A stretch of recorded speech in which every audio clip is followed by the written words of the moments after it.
Well, so welcome to this video where I am going to give you a little bit of an idea as to how I create textured fur. I'm working on drafting film with this particular piece. It's graphics drafting film 0.005 double matte.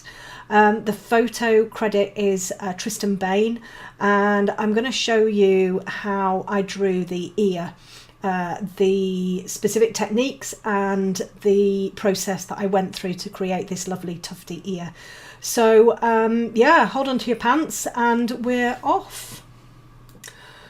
Okay, so I tend to start my pieces, particularly like this ear that we've got here, with getting some darks in. This always, for me, is a good idea because it means that I'm kind of setting the scene. It means that I'm kind of getting those, the darkest areas in, particularly when I'm using drafting film because I use the subtraction technique. But getting those darks in means that you can then work out how light your highlights need to be and how light your midtones need to be. So for this one, I'm using the Polychromos Dark Sepia. One of my most used pencils, I have to say. It's a really super pencil instead of using a black. The next pencil you saw was the Warm Grey 4, and then here I'm just bringing in a little bit of the Luminance Brown Ochre 10%, I think, and followed by the Polychromos Walnut Brown. What I tend to do, particularly when I'm working on drafting film, is I'll bring in the details quite quickly. If you're not familiar with drawing on drafting film, it's a fantastic surface. It's very smooth, there's no tooth, and it means that you don't have a huge amount of capability of getting lots and lots of layers in. So getting your details in quite quickly is paramount, really. I tend to use the Tombow here that I'm using at the minute. This is the Tombow Mono Eraser. I put my colour in, and then I kind of take out some of the texture with the Tombow, and then I bring in my trusty slice tool. This is the Slice manual pen cutter that I've got here, and just bring in some of those sort of hair details, and then go back in again with the colour. This is black that I'm using here, and it means that I can create some really great texture in the ear. You know, you can see all of those little fine hairs appearing, and it just gives a really nice effect, I think. And twinned with the Tombow, you get some softer kind of hairs, and then you get the more sort of sharper hairs and the smaller sort of detail in there.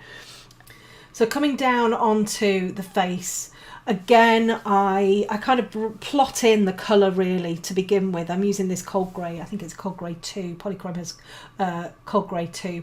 I also, with my line drawing, I print my line drawing out, and because I'm working on a semi-transparent surface, I put my line drawing underneath the film so I don't have to rub anything out, and it means I can put a piece of paper underneath if I want to lose the line art, and it just means that my colours don't become all sort of bogged down with the graphite. So again, literally just plotting colour in, bringing in that nice burnt ochre base in there, and then the walnut brown on the top, just bringing in some of those little details in there, really concentrating on getting those darks really dark. It's very important when you're drawing animals to get your darks really nice and dark, and sometimes it can be a little bit tricky. I know I found it a little bit harder on this one to get my darks really nice and dark, and I had to keep going back in again, and I think I'm usually working on pastel matte and then coming back to work on the drafting film. It was a little bit of a shock. So I've just plotted that top bit in there. We haven't got any details or anything in there as of yet. And then bringing in, I think this is a Cold Grey 4, Polychromos Cold Grey 4. Again, looking at the texture of the fur, you can see I'm not just blocking the colour in, I'm kind of bringing the texture and almost like the undulating structure of the face in there as well. For me, it's really important to get that structure in very early on. So watching your pencil lines when you're drawing the fur, following the growth of the fur, following the angles and the curves and everything of the fur is going to mean that you end up with something that really looks structurally correct. And then I tend to start off again with the Tombow Mono eraser, just to bring in a few of those sort of, I guess, bigger, softer highlights. And then back in again with the slice tool. So you can be really, really, really precise with your slice tool. You know, you can get those colours in, those details in really, really precisely.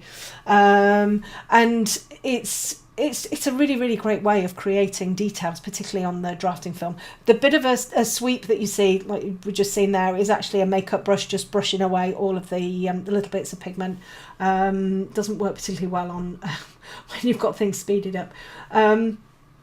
And then, you know, again, just working through the entire piece and bringing all of those little details and everything in. It's important to ensure that you have enough depth in your colour before you start bringing in the slice tool. A lot of the time, we don't go dark enough. So it ends up being, you can't really see where those slice marks have gone.